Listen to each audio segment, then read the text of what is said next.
On August 28, 2025, a team of NASA engineers pointed to one of the most powerful radar systems on the planet at a precise patch of sky, waiting for a small asteroid to appear exactly where their calculations said it should be.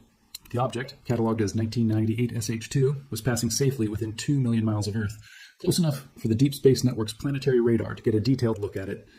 The team had done this kind of observation countless times before. They knew the object's orbit. They had factored in the gravitational pull of the Sun and every major planet along its path. By every rule of orbital mechanics, the asteroid should have shown up precisely where the math predicted. It did not. Something had been quietly nudging 1998 SH2 off its expected course, and nobody had noticed, because nobody had been watching closely enough. What NASA scientists eventually uncovered, after months of careful detective work using some of the most powerful telescopes on Earth, was not a tracking error or a simple miscalculation. It was the first direct evidence that this object, catalogued and tracked as an ordinary asteroid for more than 2 decades, was never an asteroid at all. This is the story of 1998 SH2, the near-Earth object that vanished from its predicted position, and the strange, quiet identity hiding underneath its official designation the entire time. To understand why this discovery matters, you first need to understand exactly how confident astronomers usually are about where a known asteroid should be at any given moment. Once an object's orbit has been measured with enough precision, predicting its future position becomes almost pure mathematics. Gravity is remarkably well understood. Scientists can calculate exactly how the combined pull of the Sun and the planets will bend an asteroid's path years, even decades, into the future, and expect those predictions to hold up with extraordinary accuracy. This is not guesswork. It is the same fundamental physics that lets spacecraft navigate precisely across billions of miles of empty space, arriving at distant planets on schedules planned years in advance, threading the needle through gravitational assists at Jupiter or Saturn, calculated to within fractions of a second, years before the spacecraft ever gets there. That level of predictive confidence is exactly why astronomers can comfortably say, for example, that a particular asteroid poses no impact risk to Earth for the next 100 years, or precisely calculate the exact moment and location of a close approach that will not happen for another decade. Orbital mechanics for objects governed purely by gravity is, in a very real sense, a solved problem, refined over centuries of astronomical observation and confirmed repeatedly by missions that have successfully navigated across the solar system using exactly these calculations. When a tracked object fails to appear exactly where that math predicts, it is not treated as a minor discrepancy to shrug off. It is treated as a signal that something else, some additional physical force beyond gravity alone, must be acting on the object in ways nobody had previously accounted for. There are thousands upon thousands of near-Earth objects currently sitting in NASA's catalogs, each one assigned an orbit calculated the same basic way, using whatever observational data happened to be available at the time astronomers last looked closely. For the overwhelming majority of these objects, that calculation holds up indefinitely, since asteroids genuinely are simple, largely inert bodies that follow gravity's rules without deviation. It is precisely because this method works so reliably, so consistently, across such an enormous number of catalogued objects, that a genuine mismatch stands out so sharply when it finally does occur. 1998. SH2 had been tracked using exactly that kind of confidence since its discovery in 1998. Astronomers monitored its position through 2016, building up nearly 2 decades of high-quality observational data, more than enough to nail down its orbit with real precision. Then, for reasons that had nothing to do with the object itself, telescopes simply stopped watching it. Nobody found anything wrong. Nobody suspected anything unusual. The object's orbit, a relatively short 4.5-year loop around the Sun, was considered solved, filed away, one of many thousands of near-Earth objects already catalogued and understood well enough that continuous monitoring no longer seemed urgent. Between 2016 and 2025, 1998, SH2 completed 2 full orbits around the Sun without a single additional telescope observation. That gap turned out to matter enormously. When the object finally swung back close enough to Earth in August 2025 for NASA's Deep Space Network to attempt a fresh radar observation, using its powerful planetary radar system specifically designed to bounce signals off nearby asteroids and measure their exact position and shape, the team calculated exactly where 1998 SH2 should be based on its well-documented orbit and the standard gravitational influences of the Sun and planets. And the object was not there. For scientists who spend their careers predicting exactly where objects should be in space, that kind of mismatch is immediately alarming, in the most productive, scientifically curious sense of the word. A gravity-only calculation had failed to predict the object's true position, which meant something other than pure gravity had been acting on 1998 SH2 for years, quietly pushing it off the path a simple asteroid should have followed. To figure out exactly what that something was, researchers turned to a technique called optical astrometry, the careful, precise measurement of an object's exact position in the sky over time, using telescope images rather than radar. By comparing 1998 SH2's actual measured positions against its predicted gravitational path across multiple observations, the team, led by Davide Farnocchia, a navigation engineer at NASA's Center for Near-Earth Object Studies at the Jet Propulsion Laboratory, identified a clear, consistent pattern of what scientists call non-gravitational perturbations, small but measurable deviations in the object's motion that could not be explained by gravity alone. As Farnocchia later explained, once his team measured those perturbations and recognized they were not compatible with 1998 SH2, simply being an ordinary asteroid, they began to suspect the object might actually be an active comet, one that had been quietly venting gas into space for years, generating a tiny amount of thrust in the process, just enough to nudge its trajectory measurably off course without ever being obviously noticeable through direct imaging. The distinction between an asteroid and a comet is not simply a matter of labeling. It reflects a genuine physical difference in what these objects are actually made of and how they behave. Asteroids are generally rocky or metallic bodies, largely inert, that follow orbits shaped purely by gravity. Because the gas is being expelled in a specific direction, it acts almost like a tiny, uneven rocket thruster, continuously nudging the comet's trajectory in ways that purely gravitational calculation would never predict. For most of comets, that venting process is dramatic and immediately obvious. It produces the two most recognizable features associated with comets throughout human history: a glowing coma, the cloud of gas and dust surrounding the comet's solid nucleus, and a long, visible tail streaming outward as sunlight and the solar wind push escaping material away from the comet's core. These features are so bright and so visually striking that comets have been recorded and feared across virtually every human culture throughout history, long before anyone understood the physics actually driving their behavior. Ancient civilizations across the world independently recorded bright comets as omens, often associating their sudden appearance in the night sky with looming disaster, the death of a ruler, or the outbreak of war, centuries before anyone understood that these objects were simply chunks of ice and rock releasing gas as they passed close to the sun. But not every object that vents gas produces a coma and tail bright enough to notice. Some objects release only a small amount of gas and dust, so little that any resulting coma or tail remains too faint for most telescopes to detect at all. From a distance, using standard imaging techniques, these objects look exactly like ordinary inert asteroids. Only their motion gives them away, through those same subtle, non-gravitational perturbations that first tipped off Farnocchia's team. This category of object has a name that captures its strange, hard-to-pin-down nature almost perfectly: dark comets. The very first dark comet was identified back in 2016, and in the years since, astronomers have confirmed roughly a dozen more, a small but growing population of objects that behave like comets in terms of their trajectory, while looking almost entirely like ordinary asteroids in every image ever taken of them. Dark comets appear to fall into two broad groups: larger ones, following orbits similar to Jupiter family comets, the short-period comets that loop around the Sun on relatively compact, elliptical paths shaped by the gravitational influence of Jupiter, and smaller ones that orbit much closer to the Sun in tighter, faster loops. 1998 SH2, with its 4.5-year orbital period, fits squarely into that first, larger category. Suspecting that 1998 SH2 might be a dark comet was one thing. Actually proving it required something more concrete than orbital mechanics alone. Farnocchia's team needed direct visual evidence, an actual glimpse of a genuine coma or tail, faint as it might be, to confirm their hypothesis beyond reasonable doubt. And they had a narrow, time-limited opportunity to get it. The same August 2025 close approach that had originally revealed the object's mysterious behavior in the first place. With 1998 SH2 conveniently passing close enough to Earth for detailed observation, the research team reached out to some of the most capable observatories currently in operation anywhere on the planet. They contacted astronomers at the Canada-France-Hawaii Telescope, a THRIP, 6-meter optical and infrared instrument perched near the summit of Mauna Kea in Hawaii, along with the European Southern Observatory's Danish telescope, a 1.5-meter instrument located at La Silla in Chile. For an even more sensitive look, they also enlisted the European Southern Observatory's very large telescope, an 8, 2-meter giant sitting atop Cerro Paranal, also in Chile, widely regarded as one of the most powerful optical observatories on Earth. Coordinating this kind of rapid, multi-observatory follow-up campaign is no small logistical task. Each of these facilities serves dozens of research teams around the world, competing for limited observing time on instruments booked months in advance. Convincing 3 separate observatories, spread across 2 continents and operated by different institutions, to redirect scarce telescope time toward confirming a hypothesis about one small, faint, previously unremarkable object required real urgency and real confidence that the underlying orbital analysis was sound enough to justify the request. The narrow window, created by 1998 SH2's August 2025 close approach, meant there was no opportunity to wait for a more convenient scheduling slot. If the object's faint tail was ever going to be captured clearly enough to settle the question, this particular close approach was the only realistic chance to do it.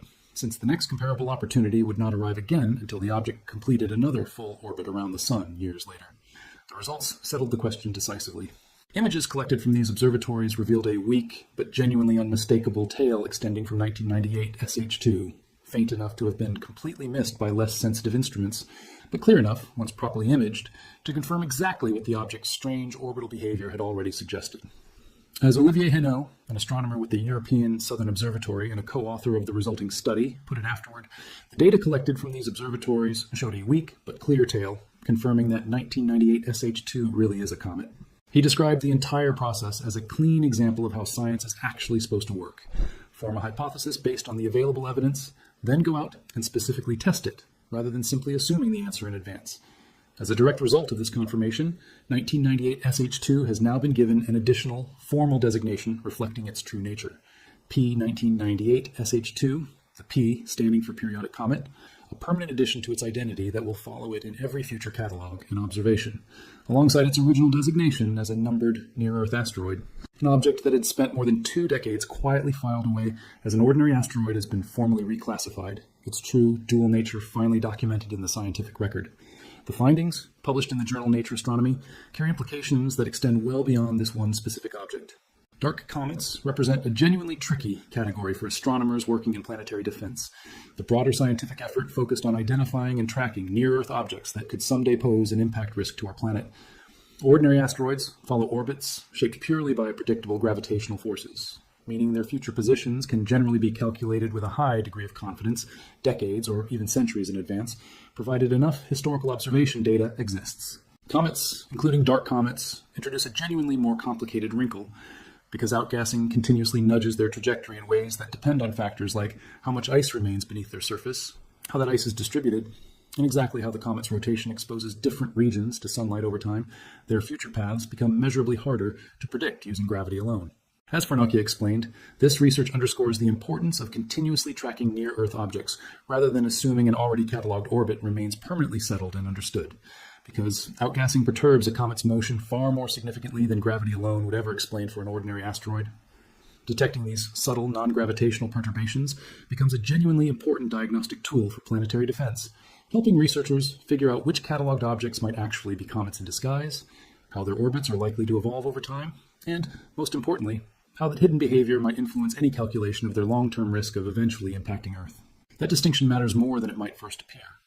An asteroid's future position, calculated using gravity alone, can be trusted with a high degree of confidence over very long timescales. A dark comet's future position, if mistakenly treated as though it followed a purely gravitational path, could gradually drift away from any prediction made using standard asteroid tracking methods, introducing exactly the kind of quiet, accumulating uncertainty that could matter enormously if the object in question ever appeared to be on a trajectory anywhere near Earth. Correctly identifying which near-Earth objects are secretly comets, rather than ordinary asteroids, therefore becomes directly relevant to how confidently scientists can rule out or rule in any long-term impact risk. This discovery also arrives at a particularly relevant moment for planetary defense more broadly.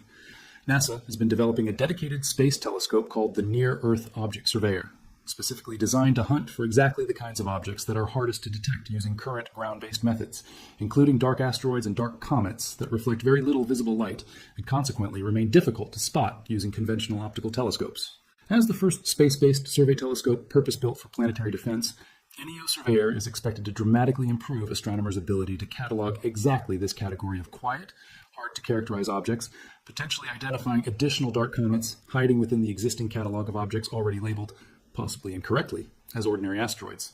Unlike ground-based telescopes, which have to contend with Earth's atmosphere, daylight, weather, and competition from countless other research priorities, a dedicated space-based survey telescope can systematically scan the sky using infrared wavelengths specifically chosen to detect faint dark, objects that barely reflect visible light at all, precisely the kind of object a dark comet like 1998 SH2 represents.